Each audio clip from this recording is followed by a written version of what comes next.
চিরদোলা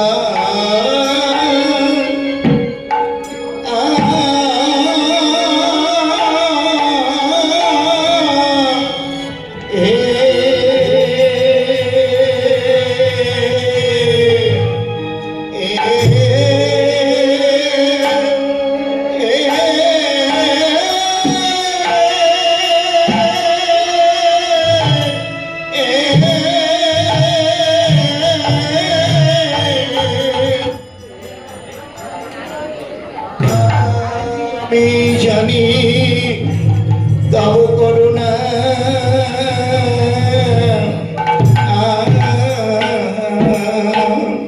সকলে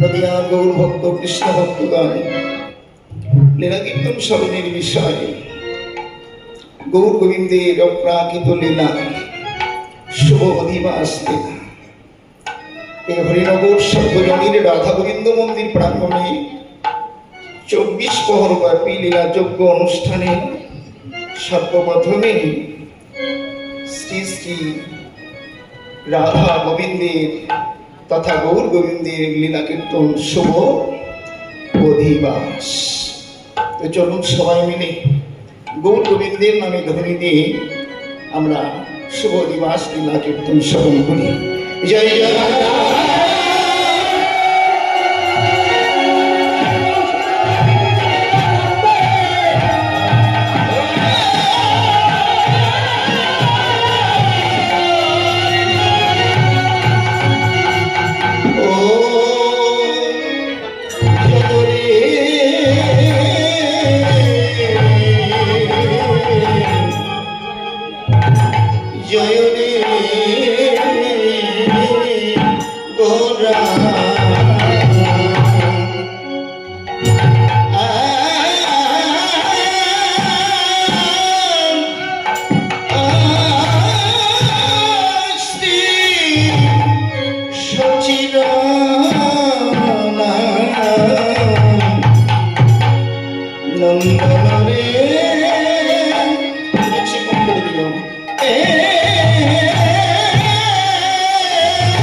জয়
নবদ্বীপ, স্থান শ্রীবাসঙ্গ। আজকে শুভলগ্ন শুভ তিথিতে এই হরিনগর সর্বগ্রামটাই হচ্ছে নবদ্বীপ ধামে পরিণত হয়েছে। হরিনগর আর হরিনগর নেই, কেন নেই? এই শ্রী শ্রী রাধা গোবিন্দের অপ্রাকৃত লীলা, 24 প্রহর ব্যাপী লীলা যজ্ঞ অনুষ্ঠানের এই যে সংকল্প, এই সংকল্পের কারণে আজকে এই গ্রামটি সাক্ষাৎ যেন নবদ্বীপ ধামে পরিণত হয়েছে। স্থান হচ্ছে শ্রীবাসঙ্গ। জয়রে জয়রে গোড়া শ্রী শচীর নন্দন। গৌর আমার কার নন্দন? আপনারা সবাই জানেন, গৌর আমার শচীর নন্দন। তো শুধু কি শচী মাতারই নন্দন, আর কারণ নয়? তত্ত্বজ্ঞগণ বললেন শুধু শচী মায়ের নন্দন নয়, আমাদের রসশাস্ত্র চৈতন্য চরিতামৃত বললেন যারা যারা চিৎ শক্তিকে জাগ্রত করে ইন্দ্রিয়গণকে বশীভূত করে নববিধা ভক্তি জলন জালন করতে করতে ভগবৎ চরণে, ভগবানের চরণে আত্মনিবেদন করেছেন, আত্মনিবেদন করে বাৎসল্য প্রেমে যারা ভজন করেন তারাই হলেন শচীর নন্দন। ভগবানকে পেতে হলে ব্রজের 5টি ভাব। প্রথমত শান্ত, আপনাদের অজানা না, জানা আছে, তারপরে একটু স্মরণ করে দেই মাত্র। শান্ত, দাস্য, সখ্য, বাৎসল্য বধূ। এই বাৎসল্য প্রেমের অধিকারী হলেন মা ব্রজলীলায় যশোদানন্দন আর নবদ্বীপ লীলায় শচী মাতা। তবে যারাই ইন্দ্রিয়গণকে বশীভূত করে নববিধা ভক্তি যতন যাপন করতে করতে শ্রীগুরু কৃপা সান্নিধ্য লাভ করে বলেন, প্রভু হে, আমি তোমাকে সন্তান রূপে পেতে চাই, তাহলে যশোদার মতো ভোজন সাধন করতে হবে, মা শচী মায়ের মতো তাদেরকে পাইবার বাসনা করতে হবে। শচী মায়ের মতো যদি কেউ পাইবার বাসনা করতে চান তাহলে নিশ্চিত তাকে বাৎসল্য প্রেমে ভজন করতে হবে, তা না হলে তো ভগবানকে সন্তান রূপে পাওয়া যায় না। সন্তান রূপে পেতে হলে একমাত্র তাদের উপাসনাই হলেন বাৎসল্য। তো ভগবান শচীর নন্দন মঙ্গল নটন ঔষধ, যেন এই অনন্ত কোটি বিশ্ব ব্রহ্মাণ্ডের মঙ্গলার্থে শুধু যে হরিনগর সর্বজনীন রাধা গোবিন্দ মন্দির প্রাঙ্গণে গ্রামবাসীর মঙ্গল না, আজকে বিশ্ব শান্তি কল্পে বিশ্বের মঙ্গলার্থে আজকের এই মহৎ যজ্ঞ অনুষ্ঠান। আমাদের সনাতন ধর্ম এমন একটা ধর্ম, এটি গর্ব করে বলতে হয় যে পৃথিবীতে এর চাইতে মঙ্গলময় ধর্ম, পরহিত ধর্ম আর জগতে নেই। কারণ তারা নিজের কথা কেউ ভাবে না। আর্য ঋষিগণ কখনো তারা নিজের কথা ভাবেনি, বিশ্বের সকলের কথা ভেবেছেন। আর বিশ্ব শান্তি কল্পেই মহতীয় যজ্ঞ অনুষ্ঠান।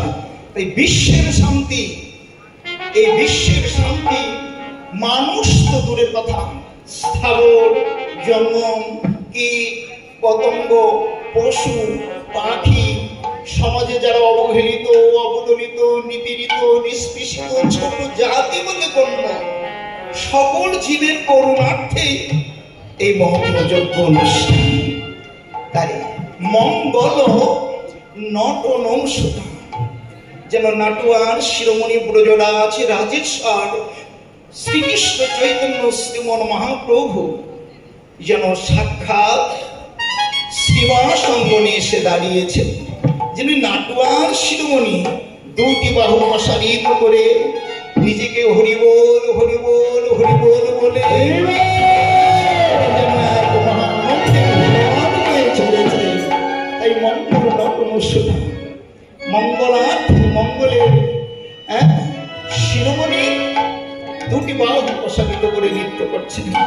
তিনি যে নাটুয়ার শিরোমণি, পরে কি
কিন্তু ধৈর্য তো নেই, কারণ আজকে যদি রাত্রি জাগরণ হয়, আগামীকাল আছে, তারপর পরশু আছে, তরশু আছে।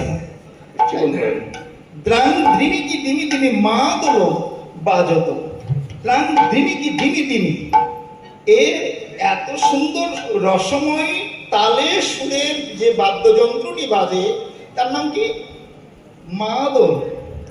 আচ্ছা, আপনারা সবাই জানেন মাদল এই বাদ্যযন্ত্রটাকে ব্যবহার করে কে? এটাকে বাজিয়ে আনন্দ উপলব্ধি করে কে? আমাদের সনাতন ধর্মের একটি সম্প্রদায়, তারা কে? আদিবাসী সম্প্রদায়। তাহলে দেখেছেন মহাপ্রভু কি করুণা, একদম নিচ থেকে উপরে টেনে তুললেন। এই কারণেই পরম দয়াল বলে, পরম বান্ধব বা দয়াল বলে যদি কেউ থেকেই থাকে, একমাত্র শ্রীকৃষ্ণ চৈতন্য শ্রীমন মহাপ্রভু ব্যতীত জগতে আর পরম বান্ধব কেউ নেই। একেবারে সর্বনিচু চারটি বর্ণ, এই চারটি অবশ্য ভগবান শ্রীকৃষ্ণ মুখানি স্থিত করে শ্রীমদ্ ভগবত গীতায় অর্জুনকে উপলক্ষ করে বলেছেন চারটি বর্ণ। এই চারটি বর্ণের মধ্যে একটি বর্ণেতেও পড়ে না আদিবাসী। এই বর্ণ বিহিত একেবারে নিম্ন কাস্ট। মহাপ্রভুর কি করুণা, কি কৃপা, একেবারে নিচ থেকে উপরে টেনে তুললে। বড় কীর্তন তো বড় ভাবনার বিষয়। কত দয়াল, কত করুণাময়, যে একেবারে নিচ থেকে টেনে তুললেন, যার কৃপা থেকে জগতে কেউ বঞ্চিত হবেন না। তাই দ্রাং ধ্রিমিকি দিমি দিমি মাদল বাজত মধুর মন্দিরা। এক মন্দির আর মন্দিরা বলে একটি বাদ্যযন্ত্র আছে। এটি একটি ছোট, একেবারে ছোট একটি বাদ্যযন্ত্র। ওই মন্দিরা ছোট, তো ছোট বলেই একদিকে দাঁড়িয়ে প্রভুর নিকটে অশ্রুসিক্ত বদনে বললেন, প্রভু আমি ছোট বলে তুমি আমাকে হয়তো গ্রহণ করবে না। প্রভু হে, শুনেছি তুমি করুণাময়, কৃপাময়। হ্যাঁ, তোমার কৃপা থেকে কেউ বঞ্চিত হবে না। প্রভু, জগতে যারা অসহায়, যাদের কেউ থাকে না, সমাজস্থিত জীব যারা, তাদের নাকি তুমি একমাত্র সহায়। হে জগদীশ্বর ভগবান, আমরা ছোট বলে প্রভু হে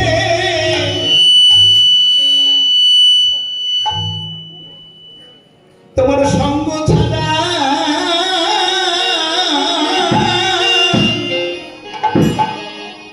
করা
ছোট বলে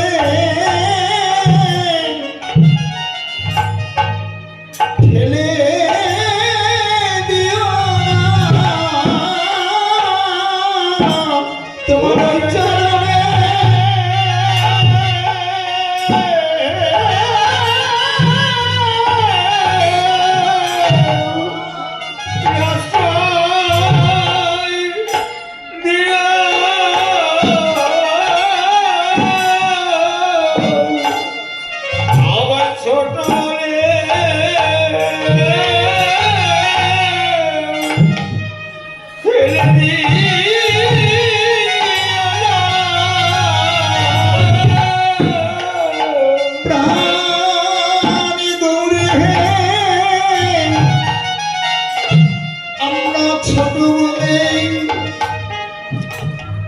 তোমার সঙ্গ ছাড়া করো না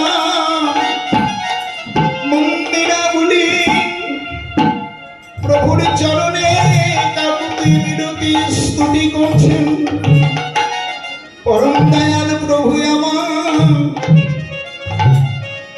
তাদেরকে বক্ষে জড়িয়ে ধরে বদনে হরিবল হরিবল হরিবল বলে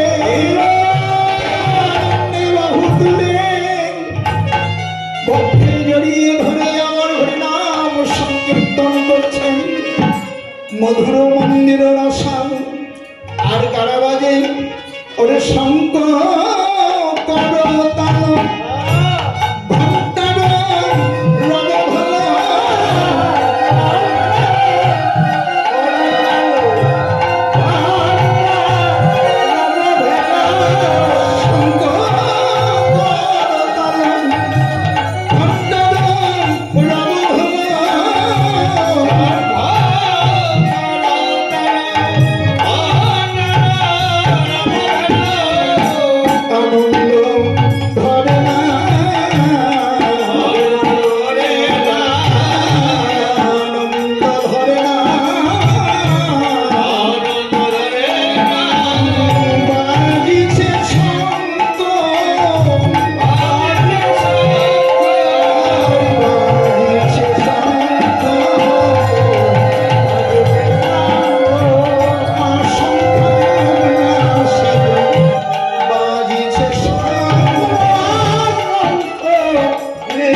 আনন্দের সহিত হরিনাম সংকীর্তন করছে শঙ্খ করতাল করতাল শঙ্খ ধ্বনি জয়ধ্বনি বড় আনন্দিত করে সকলকে নিয়ে একসঙ্গে হরিনাম সংকীর্তন করছেন কিন্তু এর তালগুলির বড় অহংকার হলো হ্যাঁ প্রতিটি তাল আছে তো হ্যাঁ এই তালগুলির অহংকার যখন হলে ওরা মনে মনেই বললেন আমরা যদি না থাকি প্রভু আনন্দ করতে পারবে না তাই ছয়টি তাল এই ছয়টি রাগ ছয়টি রাগের 36টি রাগিনী হ্যাঁ ছয়টি রাগের 36টি রাগিনী এদের বড় অহংকার হলে তাই মনে মনেই চিন্তা করছে আমরা যদি না থাকি প্রভু আনন্দ করতে পারবে না তাই এক এক করে ওরা দূরে সরে গেলেন যখন দূরে সরে গেলেন অন্তর্যামী ভগবান অন্তরে জানতে পারলেন ভগবান তো সবই সইতে পারে জীবনে কারো মান অভিমান আত্ম অহংকার সহ্য করতে পারে না আর পারে না ভক্তের নয়নের জল সহ্য করতে গৌরহরি বল পারে না ভক্তের নয়নের জল সহ্য করতে পারে না অহংকার সহ্য করতে তালগুলির যে অহংকার হলো এরা সকলেই দূরে গেলেন দূরে গিয়ে লক্ষ্য করে দেখছেন প্রভু কি করে আনন্দ উপলব্ধি করে সংকীর্তনের শিরোমণি গৌর হরি তত বেশি করে শ্রীবা সঙ্গী নাই তার আর যারা সহচরগণ ছিলেন অন্তরঙ্গ ছিলেন তাদেরকে নিয়ে তত বেশি করে আনন্দ উপলব্ধি করছেন প্রভু জানলেন ও তোমাদের বড় অহংকার হয়েছে তোমাদের বড্ড অভিমান হয়েছে তো তোমরা তো জানো আমি সব কিছু সহ্য করতে পারি জীবনে কারো অহংকার মান অভিমান সহ্য করতে পারি না এটি চির সত্য কথা যে যে কোনো প্রকারের অহংকার করুক না কেন ধনে জনে যে কোনো প্রকারের অহংকার করুক ভগবান সব সইতে পারেন, কিন্তু অহংকারী ব্যক্তিদের এই অভিমান অহংকার গুলো সহ্য করতে পারেন না, মেনে নিতে পারেন না। তাই তো তার আরেক নাম হলেন দর্পচূর্ণ মধুসূদন। ওরা যার যার মনে দূরে গিয়ে লক্ষ্য করে দেখছে কি করে আনন্দ উপলব্ধি করে, কিন্তু সংকীর্তনের শিরোমণি অন্তরঙ্গ যারা ছিলেন তাদেরকে নিয়ে বক্ষে জড়িয়ে ধরে কেউ বা হরি বলে, কেউ বা কৃষ্ণ বলে, কেউ বা গৌর গলা জড়িয়ে ধরে দুটি বাহু প্রসারিত করে কাঁদে, কেউ বা উলুর ধ্বনি, কেউ বা শঙ্খের ধ্বনি, কেউ বা হরিনামের ধ্বনি দিয়ে ওরা তত বেশি করে আনন্দ উপলব্ধি করছে। সমাজের যারা ছোট ছিল তারা প্রভুর চরণ কৃপা পাওয়ার জন্য প্রভুকে বলছে, প্রভু হে, তোমার চরণে এ দাসের নিবেদন, শুধু এই জন্মে নয়, জন্ম জন্মান্তরে তোমার সঙ্গ ছাড়া করো না। প্রভু আমার তত বেশি করে আনন্দ করছেন, তালগুলি লক্ষ্য করে দেখছেন যে প্রভু তো আনন্দ করছেন, তাহলে কি অভিমান করে আমরা ভুল করলাম, অহংকার করে আমরা ভুল করলাম, বিনিময়ে আমরা তো প্রভুর সান্নিধ্য পেলাম না, বিনিময়ে তো প্রভুর করুণা পেলাম না, কৃপা পেলাম না। তাই ওদের মান অভিমান আত্ম অহংকার দূরে গেল। ওরা এক এক করে প্রভুর চরণ কৃপা পাওয়ার জন্য সবাই এসে প্রভুর চরণ তলে লুটিয়ে পড়ছে। হ্যাঁ, প্রভুর চরণ তলে লুটিয়ে পড়ে বলছে, প্রভু হে, আমরা বড় ভুল করেছি। ওই দর্পহারি মধুসূদন দাসের নিবেদন, প্রাণ গৌর হে, হে পতিত পাবন গৌর হরি, আমাদের তোমার চরণ ছাড়া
সাধনের কথা।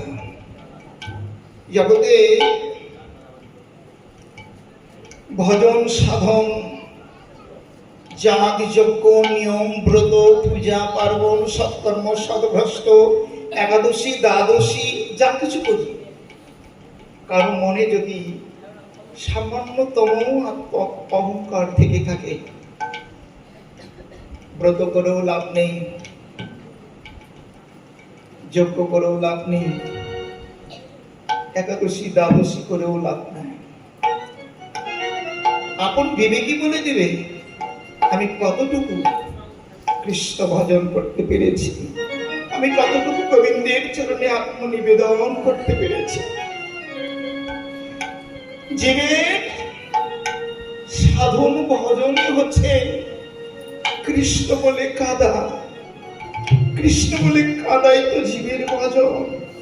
শ্রী শ্রী নরোত্তম ঠাকুর মহাশয় বললেন, এ যুগের মানুষের ভজন কৃষ্ণ বলে কাঁদা। আমাদের মহাত্মা শিশিরচন্দ্র দাস বললেন, কীর্তন শ্রবণে পঠন পাঠনে, ভগবদ আদি শ্রবণ পঠন পাঠনে যদি কারো অনুরাগ না আসে, জীবনে যদি কারো অনুভূতি না জাগ্রত হয়, তাহলে জানবেন এখনো আমার শ্রী গুরু কৃপা হয়নি, এখন আমার শ্রী গুরুদেবের করুণাই যদি না হয়, গৌর গোবিন্দের করুণা হবে কি করে? ভক্তের কৃপা যদি না হয়, ভগবানের কৃপা হবে কি করে? তাই তো তালগুলি শুধু নয়, ভগবান যত লীলাই করেছেন শুধু লীলা নয়, লীলার পিছনেই রয়েছেন জীব শিক্ষা। যদি ভগবান লীলা না করতেন, জীব শিক্ষা হতো না। তালগুলি যেমন ওরা নিজের ভুল বুঝতে পেরে গৌর চরণে সেই স্মরণ মেলে, মানব জীবনে চলার পথে কত ভুল ত্রুটি করেছে, জেনে অজেনে অজ্ঞাত অবস্থায়, অজ্ঞান অবস্থায় চলার পথে কত ভুল হয়। হে গোবিন্দ, তোমার চরণে ছোট্ট নিবেদন, আমার চলার বলার পথে যদি কোনো ভুল ত্রুটি হয়, তুমি নিত্য দাস অঙ্গীকার করে আমার জীবনের সমস্ত ভুল ত্রুটি তুমি মার্জন করে দিও। তোমার চরণে এ দাসের শত শত নিবেদন। তাই তালগুলি ওরা সবাই এসে গৌর চরণে শরণাগতি হলো। প্রাণ ত্রিবিকি তিমি তিমি মা দুলো বাজত মধুর মন্দির রসাল, শঙ্খ করতাল ঘণ্টার রব পেল, শঙ্খ করতাল, শঙ্খ করতাল। এক করতাল দিয়ে আমরা কৃষ্ণ গুণগান গাই, অর্থাৎ ভগবানের নাম গুণগান করি। আর কর শব্দের বিপরীত অর্থ হলেন হাত, এরও তাল আছে। শ্রীগুরু শ্রীপাদ পদ্ম আশ্রয় করে শ্রী গুরুদেব বলে দেন, নির্দেশ দেন কি করে কৃষ্ণ ভজন করতে হয়। তাই করেরও তাল আছে, হ্যাঁ, যা আমরা সচরাচর করে থাকি। যারা বিশুদ্ধ গুরুর চরণে শরণাগত হয়েছেন, বিশুদ্ধ কৃপা লাভ করেছেন, তারা সবাই করের কর্ম করে, না করে না। আপনারা না জানা নয়, জানেন। তাই শুধু করতাল বাজিয়ে নয়, হ্যাঁ, মহাপ্রভুর বাণী দশে পাশে মিলিয়ে একত্রে বসিয়া হরিনাম সংকীর্তন করে। কি করে? প্রভু হাতে তালি দিয়া জয় জয় রাধা গোবিন্দ বলে। এ কারণে প্রত্যেকের কর্ম শুধু তাই নয় রে মা, শুধু গৃহকর্ম না, না, গৃহকর্ম নয়। গৃহকর্মের পিছনে আছে ভগবত কর্ম, অর্থাৎ ভগবানের কর্ম।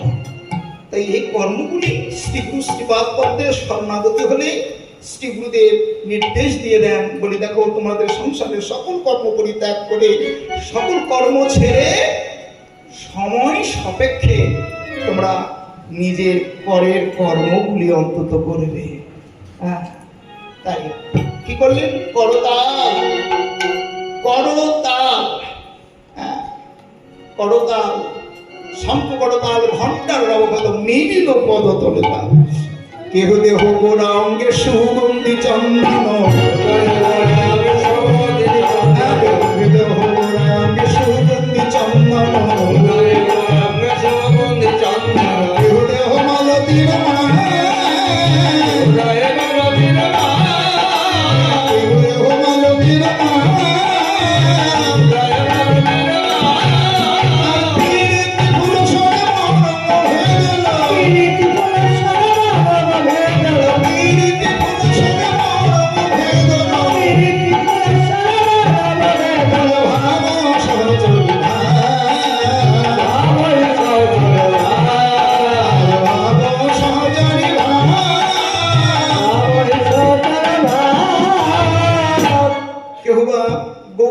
সুগন্ধি চন্দন পরিয়ে দিচ্ছেন, কেহ দেহ গোড়া অঙ্গে সুগন্ধি চন্দন, কেহ বা মালতীর মা।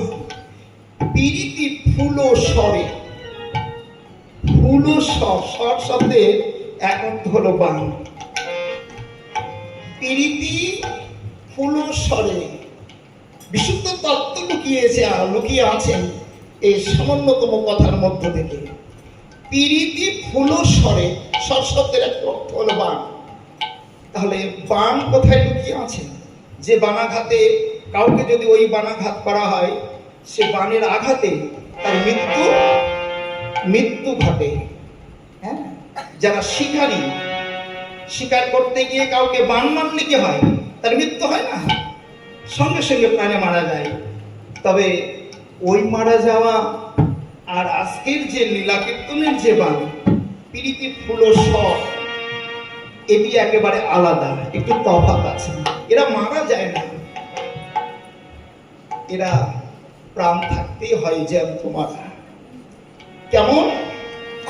পিরিতির ফুলস্বরে, পিরিত শব্দের এক অর্থ হলে ভালোবাসা। প্রভু আমার যদি কাউকে ভালোবাসার বাণ নিক্ষেপ করে না, তখন তাদের বিষয় আর বিষয় থাকে না, বিষয় তখন মাধুর্যে পরিণত হয়।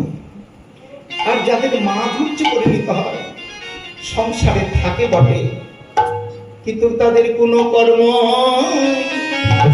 ভালো লাগে না।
মাতৃকুল তাদের এমনই পরিণতি হয়। ভাবো সহচরী বলো, কোদেহ গোড়াঙ্গে সুগন্ধি চন্দন, কোদেহ মালতীর মাল, পিরিতি ফুলস্বরে মর্ম ভেদল। ভাবো সহচরী ভাব। হ্যাঁ, কই কহত গোড়া